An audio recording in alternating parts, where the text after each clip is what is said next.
कैसे जंगिस खान 1000 बिल्लियों की मदद से एक शहर को जीता। बेलो शहर के घेराबंदी के दौरान शहर के रक्षक की वजह से जंगिस खान के सिपाही शहर के अंदर घुसने में नाकाम रहे।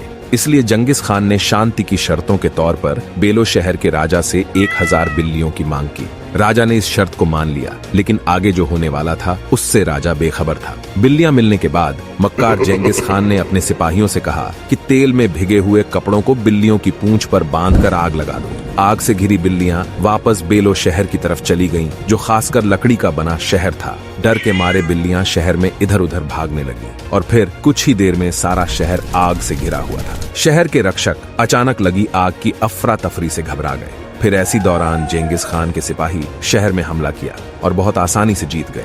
क्या आप जानते हैं जानवरों और मनुष्यों के बीच सबसे खतरनाक मुकाबला के बारे में? 1945 में म्यांमार और जापान ने खुद को एक बड़ी मुश्किल में पाया। वे दुश्मनी सेनाओं द्वारा सभी ओर से घेरे गए हैं और उनके पास सिर्फ 2 विकल्प बचे हैं, या तो युद्ध में मरें या एक 10 मील लंबे खतरनाक दलदल को पार करें। दुर्भाग्य से वह दलदल धरती पर सबसे खतरनाक जानवर का घर था, नमकीन मगरमच्छ। और जो अगला हुआ वह इतिहास में जानवरों के साथ मनुष्य के बीच सबसे खतरनाक हादसा था। 1000 जापानी सैनिकों ने एक मगरमच्छ सेना के सामने मुकाबला किया और घंटों तक आप सिर्फ राइफल की गोलियों और सैनिकों की चीखों की आवाज सुन सकते थे, जो विशाल मगरमच्छ के जबड़ों में पीसे जा रहे थे। जबकि मगरमच्छ दलदल को लाल रंग में बदल रहे थे। कुछ भाग्यशाली सैनिक पेड़ों पर चढ़कर बच गए। लगभग 1000 सैनिकों में से केवल 20 जिंदा पाए गए। अंततः उन्हें वही दुश्मन बचाने आए जिनसे वे पहले भागने का प्रयास कर चुके थे। एक चीनी दादा को 2 ऑप्शंस दिए गए हैं, अपनी ही पोतियों के साथ बलात्कार करें या पास की नदी में अपनी मृत्यु की ओर कूद जाएं। आपके ख्याल में वो किया करता है? ये एक हकीकी जिंदगी की कहानी है जो सिर्फ 80 साल पहले इस दौरान हुई थी, जिसे ज्यादातर लोग एशियन होलोकॉस्ट कहते हैं। सेकेंड वर्ल्ड वॉर के दौरान जापानी फौजी चीन की बड़ी हुसों पर वहशियाना हमले कर रही थी। जब उन्होंने एक मखसूस खानदान को एक फतह शदा गांव से छपते हुए देखा, तो वो खानदान एक पल की तरफ भाग रहा था कि दरिया उबूर करके दूसरी शहर में फरार हो जाए।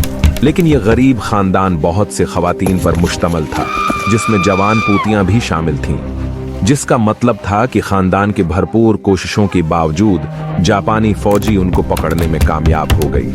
उन्हें पकड़ते हैं वहशी जापानी फौजियों ने फौरी तौर पर खवातीन को बरहना करना और उन पर हमला करना शुरू कर दिया।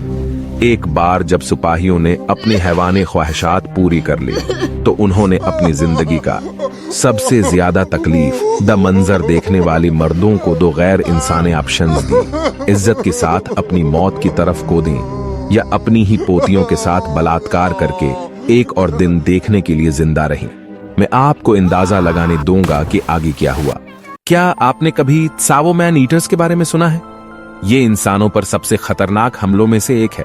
1898 के दौरान केन्या में सावो नदी के ऊपर एक ब्रिज कंस्ट्रक्शन का काम चल रहा था।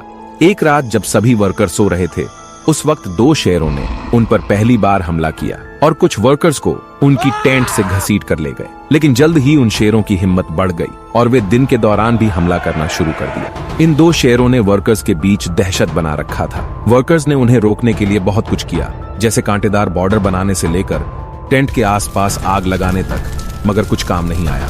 ये 2 शेर, जिन्हें सावो मैन ईटर्स कहा जाने लगा, वो कुछ दिनों के दौरान कई वर्कर्स को खा गए।